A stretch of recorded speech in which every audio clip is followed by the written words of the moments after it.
Bonjour à toutes et à tous. Aujourd'hui dans cette vidéo nous allons voir la suite de ce que nous avons vu sur l'utilisation de Fiddler et comment afficher le contenu des jetons Office 365. Dans la première vidéo nous avons vu comment afficher le contenu d'un jeton WSFed. Donc c'est le type de jeton qui est utilisé entre l'authentification ADFS et Office 365. Maintenant nous allons voir comment déchiffrer un jeton SAML qui est échangé entre par exemple une application qui est déclarée dans le portail MyApps et Azure Active Directory.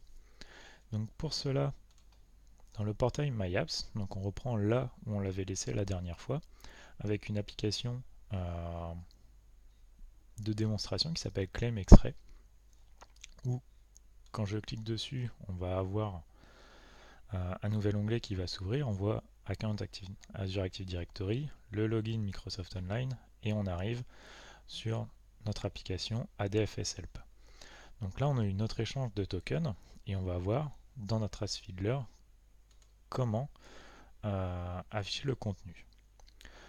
Donc la dernière fois, on en était resté à notre événement avec le WF Result.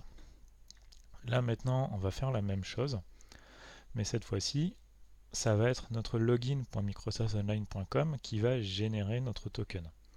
Donc là, comme précédemment, on va chercher un événement login.microsoftonline.com avec une méthode post vers l'URL de notre application.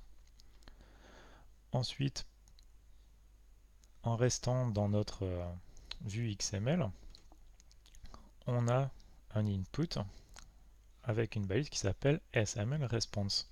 Donc de la même façon que la dernière fois, on va copier cette valeur, retourner dans notre pad et coller ce qu'elle contient. Donc là, comparé à la dernière fois, on voit que c'est totalement illisible.